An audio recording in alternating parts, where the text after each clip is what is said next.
digging out of a hole worse than the depths of the Great Recession and moving at a crawling pace.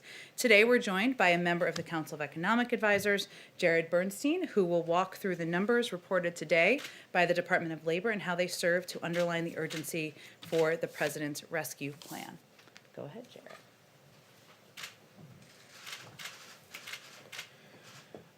Thanks so much to Jen and the team for helping me be here today. This morning's employment report revealed a stall in the American job creation machine and underscores how precarious a situation our economy is in. The lack of job growth is a result of our failure to act appropriately in response to this immense dual crisis, and our economy and our families can't afford for us to fail to act once again.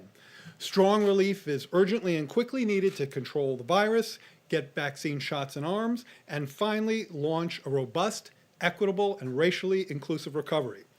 Getting to the numbers of the report, the economy added 49,000 jobs in January after losing 227,000 jobs in December. The three-month trend, I find it useful to smooth out these monthly numbers over a few months, and the three-month trend is a week 29,000 jobs per month. Downward revisions to the data in November and December totaled 160,000, so those are negative revisions to those months' earlier reports. And the economy, as I mentioned, has averaged 29,000 jobs over the past 3 months. Now, if you compare that to the trend over the prior 3 months, that trend was closer to 1 million. So you see a really very significant downshift in the pace of job creation. This pace is far below the rate necessary to pull us out of the pandemic jobs deficit. There are about 10 million fewer jobs now relative to February. The unemployment rate fell to 6.3%, which still remains almost 3 points above the rate in February 2020 of 3.5% before the pandemic. Over the same period, more than 4 million workers have dropped out of the labor force. If you drop out of the labor force, you're not counted in the unemployment rate. And those dropouts have been disproportionately women. It's clear that there's a need for urgent and sustained action for the duration of this crisis. In January, according to the Bureau of Labor Statistics today, just under 15 million people reported they were, quote, unable to work because their employer closed or lost business due to the pandemic. This number has been about the same since October after falling in the wake of the implementation of the CARES Act from May to September. Long-term unemployment has risen. This is a great concern of the administration, reflecting the duration of the economic crisis and the fact that the virus was unconstrained during most of last year. Almost 40% of the unemployed in January had been so for half a year, 27 weeks or more. This 40%, that's an elevated rate, and it represents a shift from temporary layoffs to permanent unemployment. Workers of color have been more likely to lose their jobs than white workers. In January, the unemployment rate for black workers was 9.2% and was 8.6% for Hispanic workers compared to 5.7% for whites and 6.6% for Asian workers. While the unemployment rate for men and women is relatively similar, women have left the labor force in numbers that are of great concern to us. The employment rate among what we call prime age workers, women 25 to 54, is down 4 percentage points, 2.6 million women since February. This larger decrease for women is unusual in recessions and likely reflects both the industries that this pandemic has hit, tourism, services, face-to-face industries, leisure and hospitality, restaurants, and increased care responsibilities that have been pulling women out of the labor force.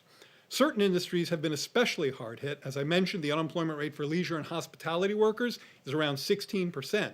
The elevation in long-term unemployment is especially salient since benefits for these workers will expire soon without further congressional action. Today's report is yet another reminder that our economy is still climbing out of a hole deeper than that of the Great Recession and needs additional relief to ensure that the pandemic can be brought under control, that families and businesses can stay solvent and make it to the other side of this crisis, and that workers can feed their families and keep a roof over their head. With that. All right, I'm going to be the moderator. Trevor. Thanks for that summary. So a couple of questions related to this. First, as far as the $1,400 checks, Jared, Do you think that, I mean, is there any economic argument for why those shouldn't go to a broader group of people? Is there any argument for raising the threshold that you would need to qualify for that? And then I have a follow-up as well. I think the key argument there is that there are families throughout not just the lower part of the income scale, but in the middle part of the income scale that have been suffering and doing everything they can to get through this crisis. The president has been very clear on an important point here, which is that if you look at teachers, if you look at folks who are in blue-collar professions, if you look at retail workers, healthcare workers, if those folks are unemployed, they can get unemployment coverage and that helps them. But many of those folks have kept their jobs. Many of them are essential workers, yet they've lost hours, they've lost wages, they're struggling to make ends meet. They face nutritional constraints. Often they face foreclosure or eviction moratoria, which, by the way, forbearance when it comes to mortgage does not mean forgiveness. So many of these families are accumulating significant debt that will come due. Now, in terms of the parameters, you asked about this. Let's do just a little bit of wonky policy analysis, if that's okay. There are three parameters in play here when we're talking about the checks. There's the thresholds, where they come in. There's the level. The president has been firm on 1,400 as a level, which, plus the 600 gets you to 2,000. And then there's the phase out. And it's the phase out range that is that I would say is a variable under discussion in negotiations that are ongoing. There hasn't been a conclusion, but as the president has said, he is open to that discussion. But just as far as what is the economic argument for changing those phase-out numbers? Why shouldn't you just go with what you originally proposed? I think the argument is one that we've heard consistently from some critics, which say that those at the very top of the scale, when you get into the realm of, $300,000, I think has been mentioned. I think it's arguable that those folks don't need the checks. I think what's important to the president is that we don't lose sight of people in the middle of the income scale who continue to struggle with both the health and economic fallout from this crisis. And these checks target them effectively and efficiently. By the way, this is an important thing that comes from some work by the group ITEP, Institute for Taxation and Economic Policy. If you look at the distribution, who gets the checks, it actually, virtually none of it goes to the very top of the scale, and the vast majority goes to the middle and the bottom. Their percentage gains in income from the checks are, double digits compared to those at the top of the scale. So I think that we have to understand that targeting in this case means reaching families at the low end, at the middle end, families who have been hit and are struggling with this crisis. Okay, super quick follow-up. Could I just one more? Do you think that just beyond this bill, that there needs to be more reform around automatic stabilizers, unemployment insurance? Like, do you need to do more so that the next time we hit something like this, we have a solution? The president has on occasion talked about this point and said that if our automatic stabilizers are keyed to economic indicators or health indicators, that is a potentially useful policy advance. I know that Treasury Secretary Yellen has talked about that as well. Right now, we're kind of past the stage of thinking about, right now, we're really at a point where we have a package that is calibrated to meet the urgency of the moment. And that's the American Rescue Plan. So that's what we want to focus on. There are all kinds of interesting policy discussions we could and should have, and I think that's one of them.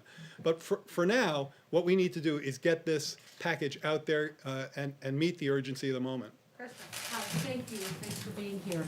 I want to ask you about some of the criticism by one of your former colleagues, Larry Summers, of course, former top economic advisor to former President Barack Obama, former Treasury Secretary. He has acknowledged the bailout in 2009, by his own admission, he says didn't go far enough. But he says that this $1.9 trillion proposal is so big that it risks progressive priorities in the future and could potentially undermine the economy next year. Is the Biden administration going too big? No, I firmly would disagree with that contention. By the way, I wouldn't call the other thing a bailout. That was the Recovery Act, and I think that also was an effective measure But I think that the idea now is that we have to hit back hard, we have to hit back strong if we're going to finally put this dual crisis of the pandemic and the economic pain that it has engendered behind us. With respect to Larry's point, I mean, one thing is just wrong, which is that our team is dismissive of inflationary risks. We've constantly argued that the risks of doing too little are far greater than the risk of going big, providing families and businesses with the relief they need to finally put this virus behind us.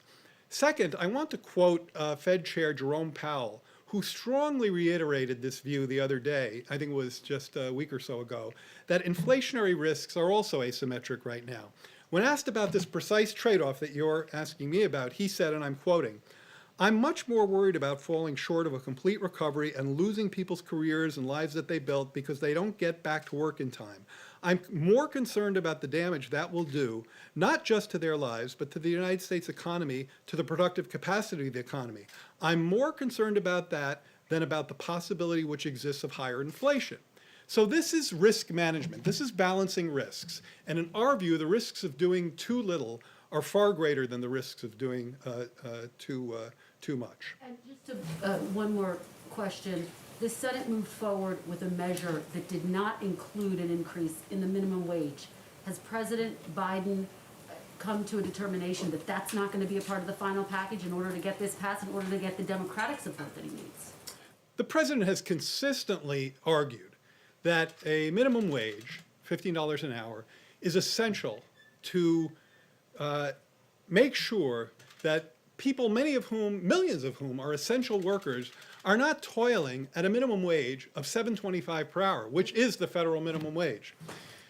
This idea that somehow, and I've heard this in many questions, this idea that the minimum wage is somehow orthogonal to this package makes no sense to me, because it is an efficient and effective way to raise the pay of people who are in the bottom end of this workforce, essential workers in retail trade, in healthcare, in sanitation, people who are keeping this economy going, but consistently undercompensated for it. Will it be a part of the final package? I'm not going to negotiate that from the podium, as they say. Wait, Very good. I have one other point I want to make, though, getting back to the argument with Larry. This is key from my perspective as an economist who, throughout my career, has been motivated and concerned. I think the theme of my work has always been making sure that this economy, that our economy, the American economy, provides ample opportunities for people from all walks of life, from all parts of the income scale, men and women, persons of color, communities of color, have the opportunities they need to realize their potential. And right now, there is deep unused capacity in this economy, which is targeted by the American Rescue Plan. There are 10 million unemployed people. There are 2.5 fewer women in the labor force than last year. As I mentioned, Black and Hispanic unemployment rates are 9%. We've got a job market in stall. The risk is a deflationary risk, which motivates us to go home or to go big or to go home. And the costs of inaction, of not addressing these risks, are too steep and too costly to these vulnerable groups relative to the likelihood of overheating. That's the way I think about it. Thank you. Just one more follow-up from the other Kristen. Is the White House's economic team, is there anyone on the team that is concerned that the 1.9 trillion is too big, is too much, or is everybody in agreement? The White House economic team is in complete consensus on the urgency of the need for this American Rescue Plan, and in complete solidarity on the calibration of this plan, that it's of the magnitude to meet the challenges we face. Again, with respect to Larry and his piece, it's just flat out wrong that our team is, quote, dismissive of inflationary risks. Janet Yellen is our Treasury Secretary, okay? She knows a little something about inflationary risks and has tracked that kind of, has tracked that economic issue forever. I just quoted from you from Jerome Powell, whose job is to manage that risk against the risk of slack in the job market, against the risk of persistent unemployment, against the risk of people getting stuck in joblessness so they can't get back out and get back into the job market, against the risk of scarring in the economy, meaning not doing enough about current damages so that they become permanent damages and people can't get back into the labor market. And businesses that should and would be viable on the other side of this crisis fail because we haven't taken the steps to get them through to the other side of the crisis. So the team has all of our oars in the water pulling in exactly the same direction on that. Mary, I'm gonna have to be the last question. One other question on Larry Summers' criticism, not to belabor this point, but he also raises some questions about your future agenda. He notes that you will have committed 15% of GDP with this bill with basically no increase in public investments. Is this a concern going forward? Where will you find the money to build back better as the president has promised? I think the way President Biden talks about this is not just resonant, but is also follows an economic logic that I think is very strong. Rescue, recovery. The rescue plan, the American Rescue Plan, gets this economy and the families and the businesses in it to the other side of this crisis by finally controlling the virus, producing, distributing the vaccine, and giving people the relief they need to get to the other side.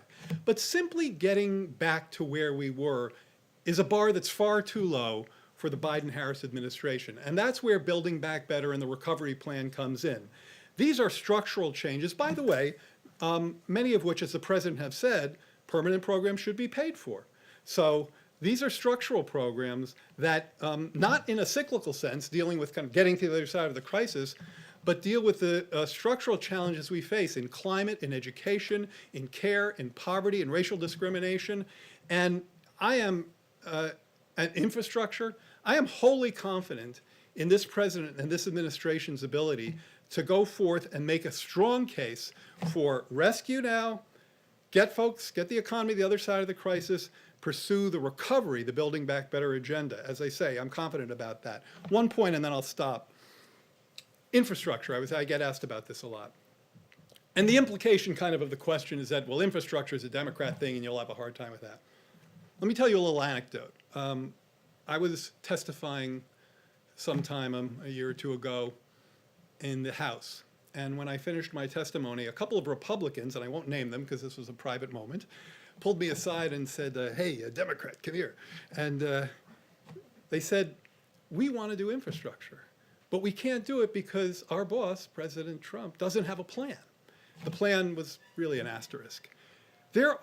I guarantee you, there are politicians on both sides of the aisle who are champing at the bit to make investments in public goods in this country, to do an infrastructure bill that repairs not just maintenance, but gets into clean energy, into broadband, into the kinds of investments that you've heard the president talk about. So I am confident that we work on rescue now, we'll get to recovery next. Thank you. Thank you, Jared, so much. Thank you. Thank you. Well, people often ask me what my favorite part of this job is. It's I get to call up Jared Bernstein or Jake Sullivan and talk to them about questions and bring them in here as often as we can, and that's how it should work. I have a couple of items at the top just to go over and update you all on. First, let's see. At 3 p.m. this afternoon, Vice President Harris and Secretary of the Treasury Janet Yellen will hold a virtual roundtable with participants from local Black chambers of commerce from across the country to discuss the importance of passing the American Rescue Plan. Local chamber representatives will share on-the-ground experiences during this crisis, ask the Vice President and Secretary questions, and discuss how small businesses in their community are faring right now and what they need. A brief note on the tragic deaths of 2 FBI special agents earlier this week. Acting Attorney General Monty Wilkinson will lead the delegation to both Special Agent Laura Schwarzenberger's memorial service on Saturday and Special Agent Daniel Alphen's memorial service on Sunday. At the request of the President, Homeland Security Advisor Dr. Liz Sherwood Randall will accompany the Acting Attorney General to Sunrise, Florida this weekend to attend both services. Last item, tomorrow the White House, and I have a week ahead. Tomorrow, the White House will launch a new effort for the president to regularly communicate directly with the American people. This was a question one of your colleagues asked earlier this week. There is a time-honored tradition in the country of hearing from the president in this way, from FDR's fireside chats to Ronald Reagan establishing the weekly presidential radio address. President Biden will continue that tradition, and we expect it to take on a variety of forms. The inaugural edition will be a conversation between the president and Michelle, who lives in Roseville, California, and lost her job at a startup clothing company because of the pandemic. Look for that tomorrow on the White House digital channels. Finally, next week, the president will be focused on engaging with bipartisan groups on the American Rescue Plan and other key priorities, including current vaccine distribution and national security. On Monday, he will virtually tour a vaccination center. On Wednesday, he will visit the Pentagon to meet with the Secretary of Defense. And on Thursday, President Biden will visit the National Institutes of Health. So with that, Zeke. Thanks, Jen. A couple of quick questions for you. Why is the president going to Delaware this weekend? He is from Delaware and has a home there and is going to spend the weekend with his wife and family there. But the guidance from the Centers for Disease Control and Prevention, as you know, in the White House briefing just a couple of hours ago, was the big X over airplanes. People should avoid travel. Is there an exception to that policy? Well, the key, Zeke, is ensuring that people don't take steps to make others vulnerable in our effort to get the pandemic under control. As you know, any president of the United States, Democrat or Republican, obviously takes Air Force One, a private plane, when they travel. Delaware is his home, and so he looks forward to spending the weekend there and some time with his family. Changing gears a little bit, we know that the president's been vaccinated. Has he been receiving regular tests for the coronavirus while he's been here at the White House? We haven't seen since the transition sort of an update on his testing. I'm happy to get back to you on that and provide you an update. He has, as you know, received his second vaccination, which was done in public. And then a follow-up question from a couple weeks ago. You were asked about the president's policies towards federal executions. Does the president plan to put in place a blanket federal moratorium again? The president has spoken about his opposition to the death penalty in the past, but I don't have anything to predict for you or preview for you in terms of additional steps. And finally, just one last one, sorry, on the speech. It's okay. It's Friday. We've got to get it all out. There's a very different tone from the president. So when did the president recognize that continuing to negotiate with Republicans wasn't going to lead him anywhere, and they sort of had to embrace his proposal and get on board the train before it leaves the station? It seems like the time for negotiation is over. It's now the president's trying to get this thing passed. Well, I wouldn't say that's an accurate characterization of his view or the view of any of us. Just to note, even as the package is moving through a reconciliation process, there is a great deal of time. The process enables for time for negotiations through committee work, which will happen next week. And also the majority of reconciliation bills in the past have been bipartisan. And so we certainly are hopeful that there will be opportunities for amendments from Republicans, amendments from others across the board to be a part of this process moving forward. Go ahead, Kristen. Thanks, Jen. If I could actually just follow up with you and just read some of what President Biden said today. He said, if I have to choose between getting help right now to Americans who are hurting so badly and getting bogged down in a lengthy negotiation or compromising on a bill that's not up to the crisis, that's an easy choice. I'm going to help the American people who are hurting now. So has he resigned himself to the fact that he's going to have to use reconciliation and move forward without 60 votes from Republicans? Well, he would use reconciliation, right? Congress would use that process. It's a parliamentary procedure, and just in a bill becomes a law moment here. If there is an opportunity to move forward with a bipartisan package at any moment, that can happen. But again, I believe it's 18 of 24, and I can double check this, of reconciliation bills in the past have been bipartisan. And a bipartisan bill has 52 votes, 54 votes, 56 votes. But his point, on the last point, and then we'll go to your next question, is that we are not going to sit here and wait for an ongoing negotiation where, frankly, we haven't received an offer in return, right? A response offer to what the president has proposed, because the American people need the relief now. Understood, but it seems as though he has resigned himself to the fact that there will not be 60 votes in the Senate for whatever passes. Well, I think the president listens to the American people, who are frankly not too worried about what parliamentary procedure gets them relief, gets shots in people's arms, and reopens schools. And he is certainly hopeful that there is opportunity for this bill, whatever form it takes, to have bipartisan support. And there's an opportunity to do that. History shows that's precedent. If I could ask you on foreign policy, there's going to be a principals meeting on Iran today.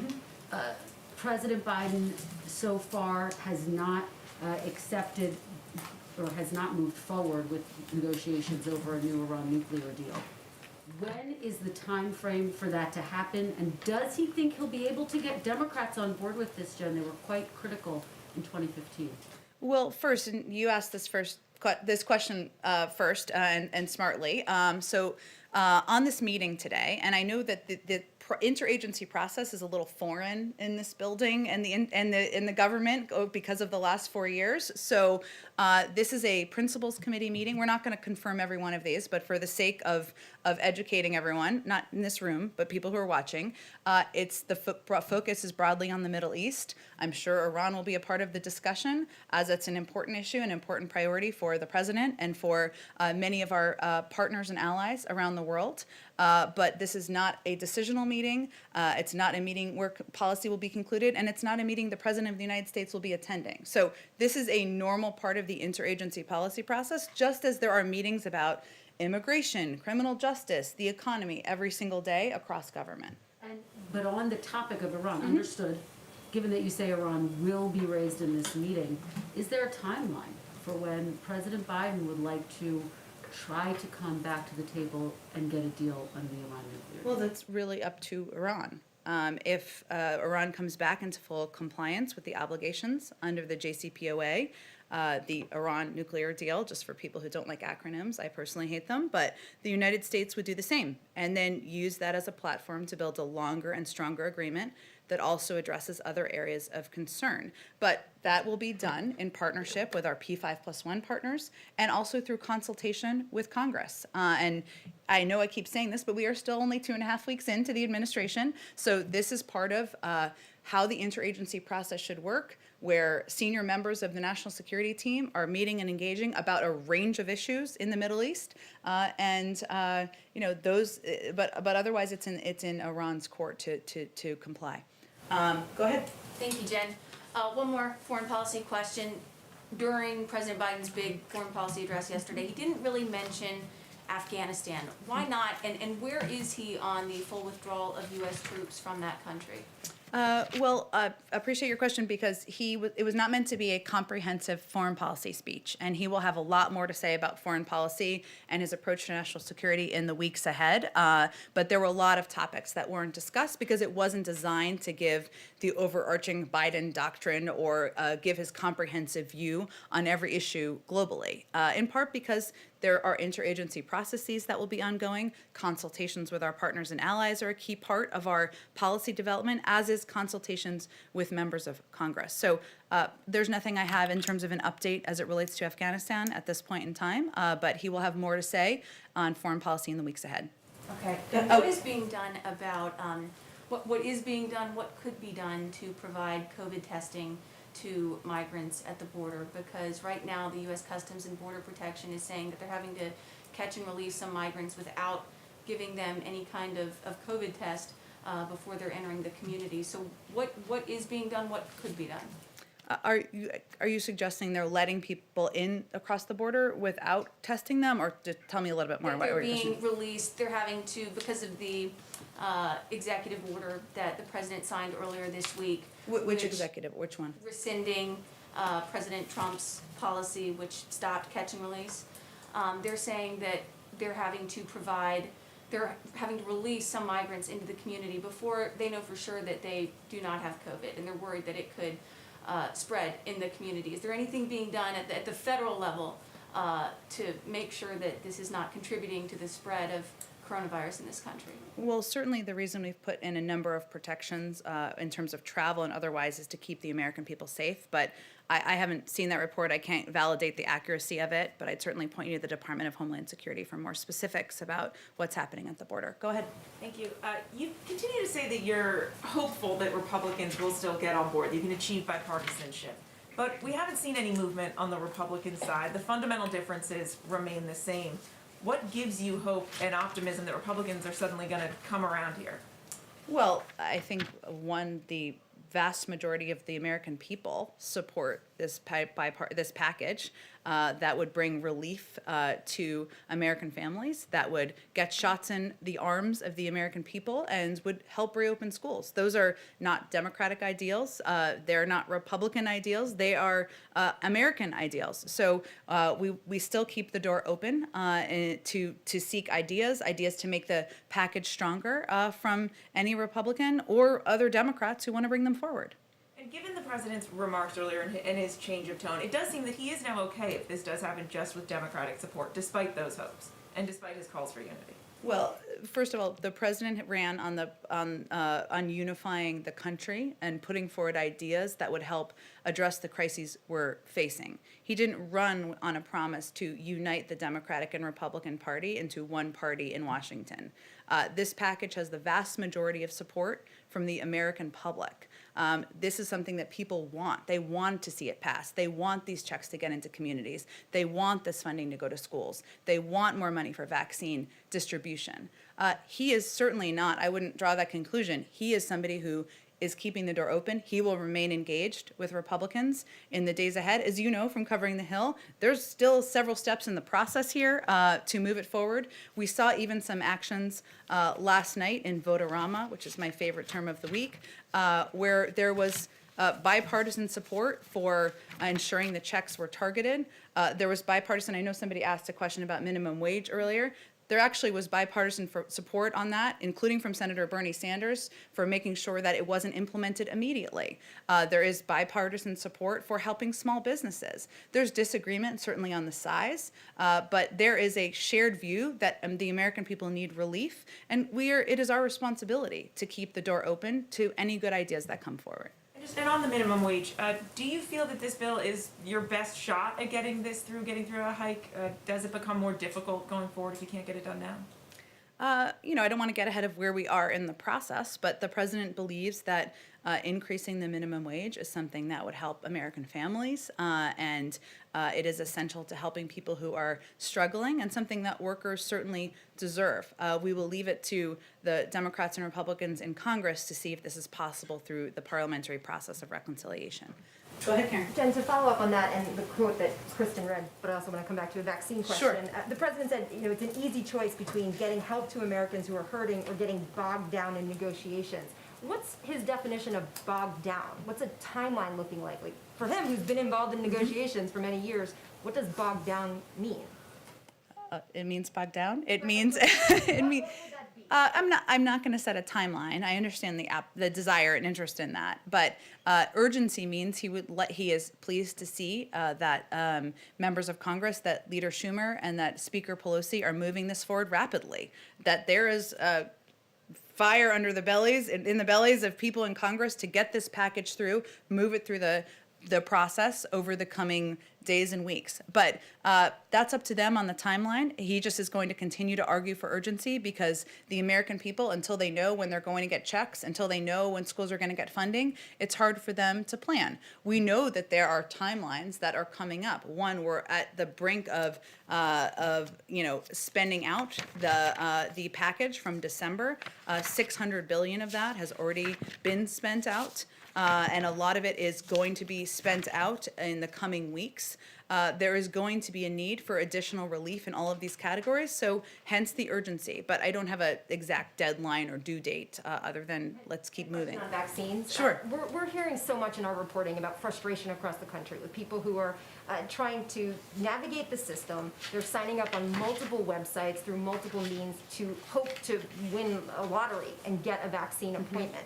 What is the federal government doing right now to address this challenge for so many Americans? And why can't there be a better system so it's easier to just sign up and wait for your turn? We agree with you completely. That it is completely confusing, has been around the country in states and localities. The American people who are just trying to do their job, take care of their kids, homeschool, balance everything everybody's balancing right now, just want to be able to go on a website and sign up for their vaccine. Now, one of the steps we've taken, we announced earlier this week, is of course working with pharmacies to distribute about 1 million doses in order for Americans to be able to do that in certain communities. That's obviously that number is going to be increased over time. That's one way. There are large plans through FEMA to set up large vaccination sites. That is something that is starting to be underway this week. But our focus is very much on increasing communication, ensuring, exactly as you said, that the American people know how, when they can get their vaccine. And we fully agree. There's been a lack of communication, confusion, and we are trying to work out of that hole, but we're only 2.5 weeks in here. So it's in process. There'd be healthcare.gov, but for vaccines. Jeffrey Zients obviously has a lot of experience with that. Could you do a federalized system? As does Andy Slavitt, some people back from the healthcare.gov days. Look, I think there are a range of options under consideration. I have not heard them suggest that, but they are very open and discussing every day ways to make this more accessible, clearer to the American people, and they just want to do it in a way that's effective and efficient and reaches local communities where people are trying to get vaccinated. Go ahead. Yeah, I know you just said you wanted to refrain from giving a timeline on the COVID relief bill and its passage. But outside an hour ago, Speaker Pelosi said absolutely when asked if the COVID stimulus would pass by March 15th. Do you also share that confidence that it would pass by mid-March when those unemployment benefits run up? Never doubt Speaker Pelosi in anything she says. That's kind of a lesson I've learned in Washington. She is a powerful and fierce force up there. We're not going to set a timeline from here. It is a bill that would be passed by Congress, of course. Speaker Pelosi is, the Speaker of the House. So certainly we would defer to her, and the President looks forward to signing the bill when it comes to his desk. Do you feel an urgency to get it passed by that date, though? We feel an urgency to move it forward as quickly as possible. And I think what you're referring to is kind of the unemployment cliff that will hit in March. But certainly we would like to see action as quickly as possible, as we've been saying, but I'm not going to set a new deadline from here. Obviously, we're working closely with Speaker Pelosi and Leader Schumer, every day. Go ahead on the way back. Thank you very much, Jen. Happy Friday. Happy Friday. Two Asia questions, if I may. Sure. On engaging with China, yesterday President Biden said he will work with allies and partners. However, also on yesterday, French President Macron said, quote, "A situation to join all together against China. This is a scenario of the highest possible conflictuality. This one, for me, is counterproductive," end quote. So what exactly does President Biden expect from the U.S. allies? From our U.S. allies? Well, we're going to work in close consultation, of course, in partnership with our U.S. allies on a range of issues. We talked about Iran a little bit earlier in the briefing. Of course, strategic competition with China is part of that. But I can only really speak for what our policy is here from this White House and the United States. This administration sees the United States as engaged in strategic competition with China, and technology is a central domain of that competition. We should have no illusions about China's objectives, which are to undercut America's long-standing technological advantage and to displace America as the global leader in cutting-edge research and development and the technologies and industries of the future. The national security and economic consequences of allowing that to happen are simply unacceptable. That's certainly what the president conveys in his conversations with our partners and allies. But this is a major reason why the president is committed to making major investments in science and technology research and development, as well as supply chain security. And we will leverage the full breadth of authorities available to us to protect U.S. national and economic security interests. That's our position here, and obviously he will communicate that to allies and partners as he's having engagements with them. Did you have a second question? Actually, Asian American women actually have the highest jobless rates for the past 6 months. And the report indicates that's because of racism during the pandemic against them. So other than signing the memo, what President Biden can do to reduce the racism against Asian Americans and help them to actually find a job or to deal with their current situation. Well, certainly one of the things that he can do is speak out against racism of any form, but also how it impacts a range of communities. Asian Americans, of course, communities of color. And one of the factors we've seen in data about COVID, of course, is that the pandemic has had an undue impact on many communities, including many communities of color. I don't have the exact data on Asian American communities specifically, though I'm happy to check on that. But his focus is on getting the pandemic under control in order to help provide a bridge to economic relief and recovery, and that's one of the ways he can help address that. Go ahead. Thank you, Jen. I have two rather quick questions, then a little bit more meaty one, if that's okay. I like the setup so I can know what to prepare for. Go ahead. Okay, so the first quick one. I'll frame it as a yes, no, or maybe, perhaps. I never like those questions, but go ahead. Will President Biden use the power of the bully pulpit to help cajole teachers who are unwilling to go back to schools to go back? Well, one, I'm just going to reject the premise of the question. I will say I have teachers in my family, as I'm sure many of you do. They are the first people to tell you that teaching in the classroom and being able to engage with kids in the classroom, or middle schoolers or high schoolers in the classroom, it makes their job more enjoyable, makes them more effective at what they do. The president is absolutely committed to reopening schools. He wants them not just to reopen, but to stay open. And he wants to do that in a safe way. And we're going to rely on CDC guidance, which again is not officially out yet, to determine the best way to do it. But there are several mitigating factors that we've seen in data to date that will help make it safe. Of course, vaccines are part of that, but so is masking, so is social distancing, so is ensuring that schools have the ventilation and the facilities that they need in order to do it safely. That's our focus. So the president's focus is on, and that's one of the reasons why he's out advocating for the American Rescue Plan. Part of that is funding so that schools can do exactly that.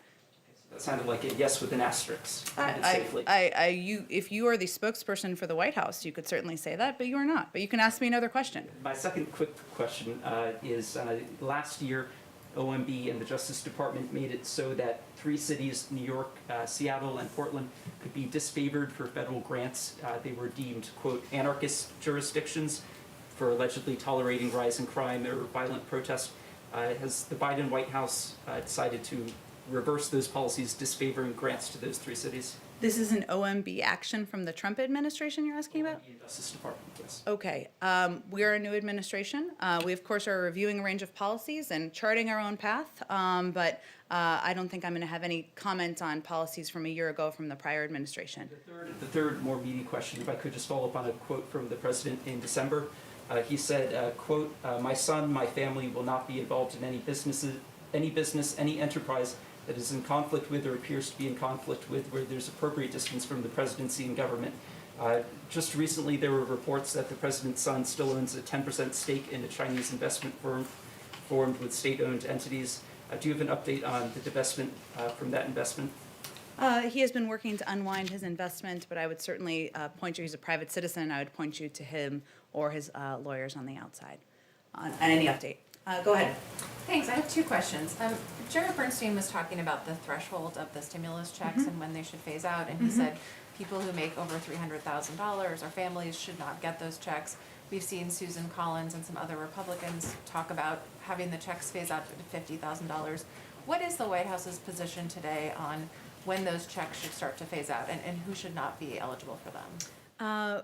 There's an ongoing discussion about it, and it is an active discussion. The decision a final conclusion has not been made, as Jared was saying. Those conversations are happening with Democrats and Republicans. And as I said kind of the other day, but it still is the status today, the president is firm on the necessity that people receive, who are eligible, $1,400 checks. He's not movable on that becoming smaller. But there is a discussion, as Jared said, about the phase out and what that looks like. Now, that doesn't mean that somebody making that it's a dead cutoff. It means that it will be phased out to slightly less than that amount at whatever the cutoff is. But those are ongoing discussions, and a final decision hasn't been made. Secondly, there has been a lot of discussion today. President Biden talked about the 2009 stimulus package and lessons that he and other people learned from it. What are some other points of economic crisis that the Obama administration dealt with that President Biden has drawn lessons from? Is it from the auto bailout? There was so much that people were dealing with at that time. What other economic crises did he draw lessons from, and what are those, and how is he applying those to the situation today? Well, I haven't had, it's a very interesting question. I have not had this in-depth discussion with him about the impacts of the Obama administration policies on his thinking.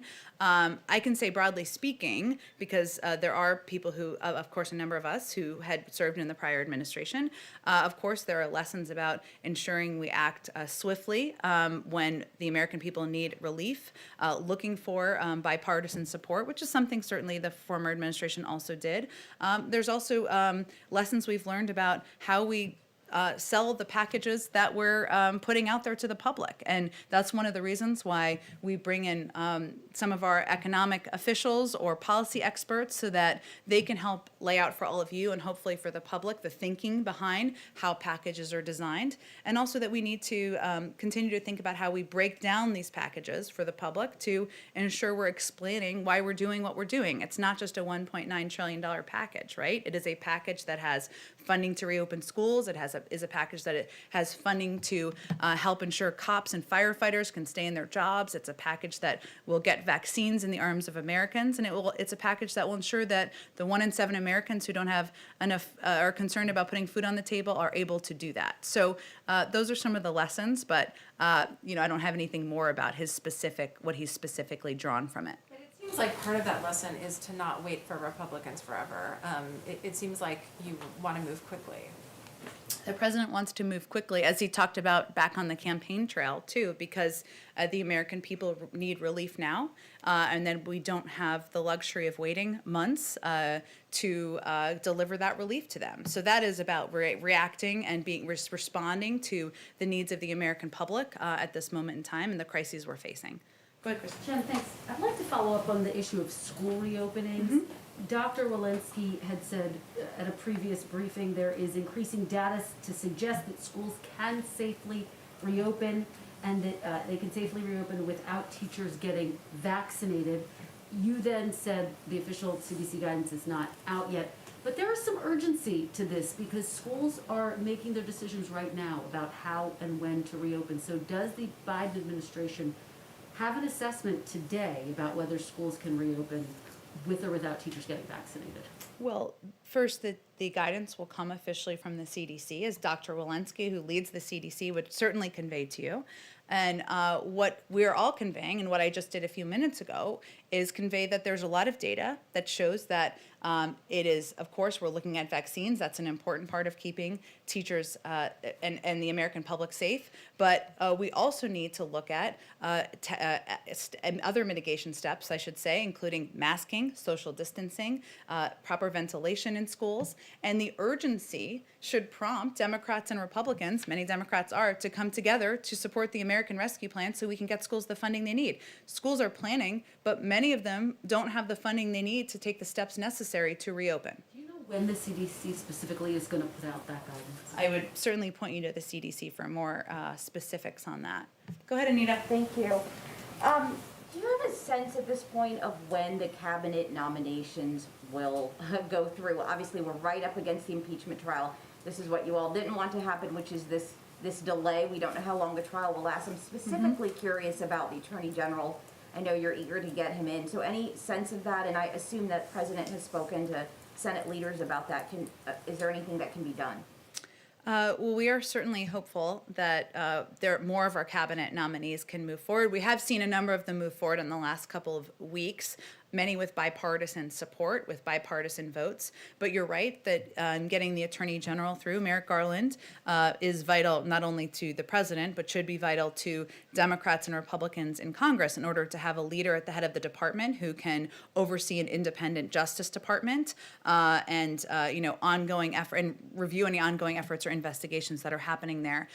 This is an issue broadly, the confirmations in general. He has raised in the past with members of Congress, and certainly there's an understanding about the importance of having his people in place leading agencies, but I don't have anything specific for you to update on the timeline of an attorney general being And confirmed. just generally, there's sort of no specific timeline on when these might be done, just as soon as possible, no timeline? Certainly, Anita, as soon as possible.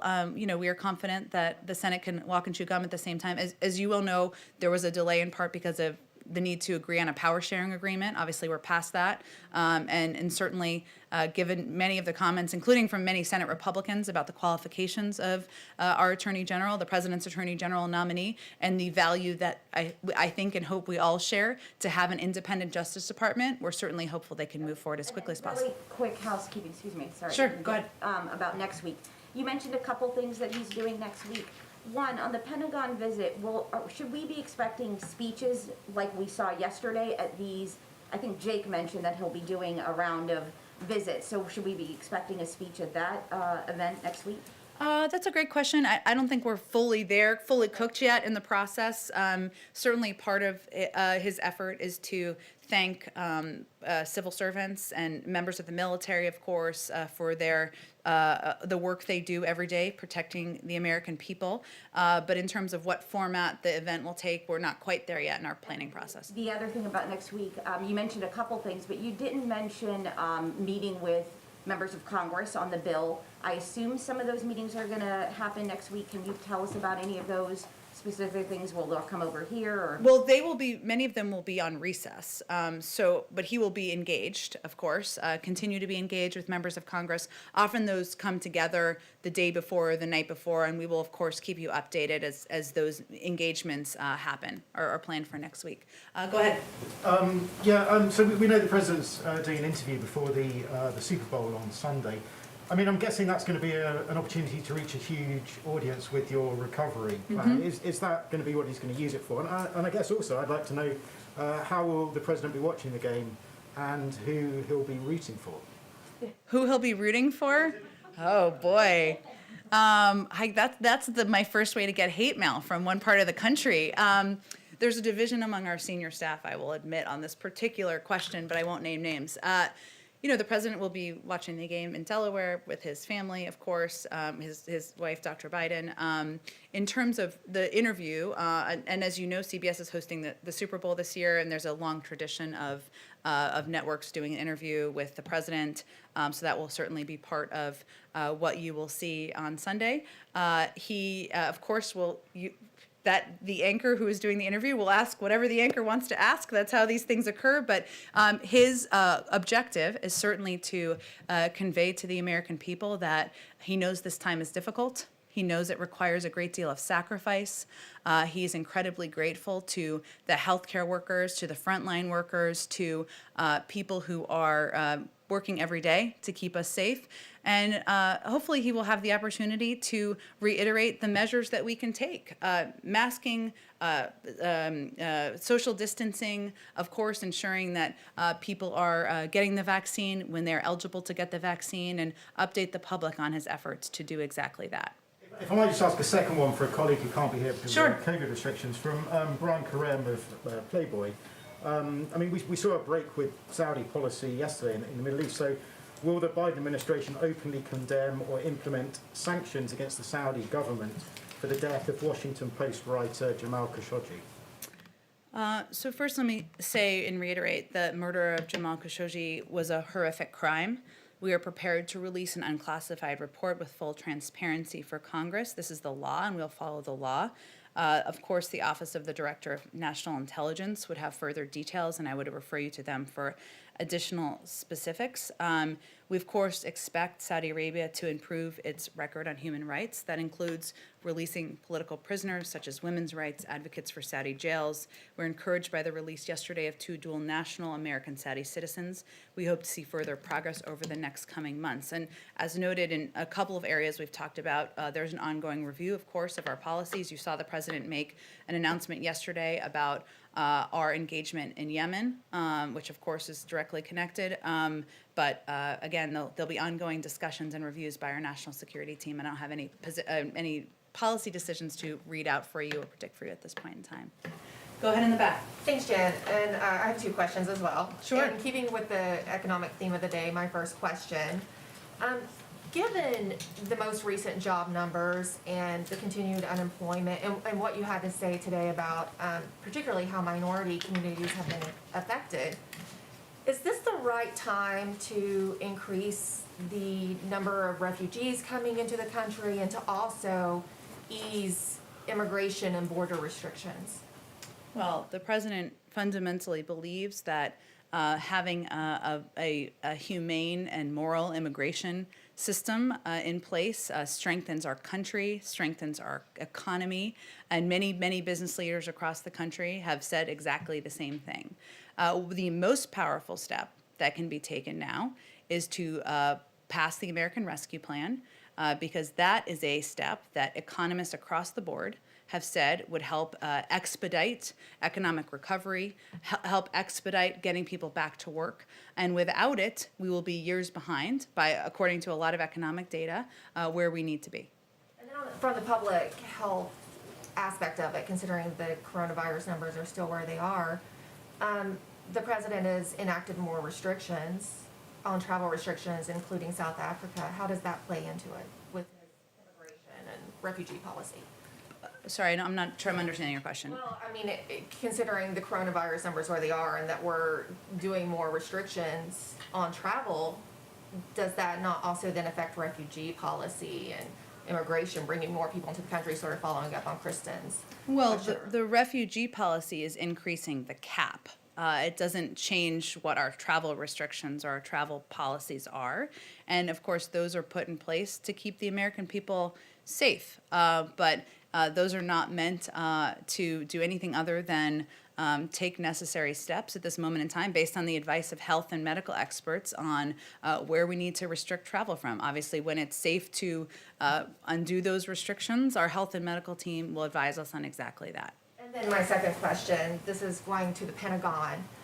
This week, the Secretary of Defense announced a stand down for the military to discuss extremism and extremist ideology. Why would the military need to stand down from enemies foreign and abroad to have these discussions? Well, my bet is that Secretary Austin and my friend John Kirby would disagree with your assessment there, but the president has tasked an overview and a review of domestic violent extremism in the country. That's coming directly from him, happening in the White House. I know that my friend John Kirby has a briefing later this afternoon, and I'd certainly encourage people to ask them more about those plans. Just to further on that, there was, Jake Sullivan mentioned the focus on domestic terrorism yesterday from this administration. I think a lot of people want to know, how does this administration define the term domestic terrorist? In what way? Well, does that include Antifa specifically? How do you set those parameters for domestic terrorists, especially as we see, a lot of focus on the January 6th, maybe not as much focus on some of the extremism and violence in the Northwest? Well, I've answered a version of this question a couple times before, but I know everybody's not in the briefing room every day. The reason we have the review, which is not a political review, but is a review done by our national security team, something tasked, again, to take a review of domestic violent extremism, will cover incidents across the board. When they have concluded that review, I'm sure they'll have more to say on it. Okay, go ahead, Trevor. I think I've been skipping you unintentionally, I'm sorry. Just one quick foreign policy question. Just talking about Iran and China and the need to have allies that are willing to go into those kind of thorny issues with you. There's been some reporting that the EU commissioner is going to have a phone call with President Biden and propose a 6-month truce on trade tariffs. And I'm just wondering if he's open to that and whether that would give you a united front going into some of these issues. I know there's a lot of interest in trade tariffs, and that's also under review now. I don't have anything to preview for you. I can follow up with our team on plans for a call with the EU Commissioner, and if that's being planned, we will, of course, provide you with a readout. Go ahead. Yeah, following up on the several questions about school reopenings, does the White House believe, schools are contemplating this right now, whether to go back and reopen their schools. Does the White House believe that they should hold off on reopening until the CDC guidelines are out and until the American Rescue Plan is passed? Well, I think some schools are looking for that guidance and also looking for funding. Obviously, different jurisdictions make decisions, but we are hopeful that when the CDC guidelines are out, that will provide some advice, or from a medical, more than that, specific guidance from our health and medical team, the expertise of Dr. Walensky and her team on exactly what mitigation steps can and should be taken to reopen schools safely.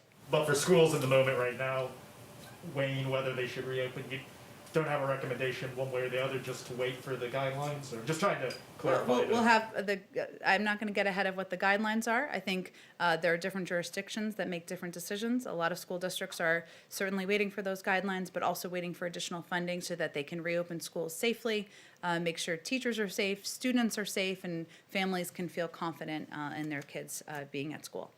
Go ahead. Thank you. Following up on one of the questions from earlier, and then I have a foreign policy question too, but is there any update on the state of a large-scale public sort of PR media campaign supporting the vaccination effort, or is it difficult to do that without knowing whether or not the inventory is sufficient enough to actually tell people to go to CVS or Walgreens or wherever they may be supposed to go? Well, certainly part of our commitment is to launch a massive public affairs campaign, which is something we've talked about a little bit in here. It takes a little bit of time to get all your ducks in a row to get that going. But part of what we're also trying to do is utilize our experts to be out there publicly, do these briefings 3 times a week to, as Karen was asking about earlier, provide more accurate and clear information to governors so that they can also communicate with communities, empower local medical experts and doctors so that they can communicate more clearly with their communities, which are some of the most trusted sources. We've had a lot of officials out on local television, doing local television interviews. So even as we're preparing for more of a widespread, or broad scale, I should say, public campaign, we've also had a number of members of our team doing everything we can to communicate effectively and efficiently on this particular issue. And the foreign policy question, sometime overnight during the vote-a-rama in the Senate, there was a... You just wanted to use that word, I know it. There was a 97-3 vote in favor of supporting the location of the U.S. Embassy in Jerusalem.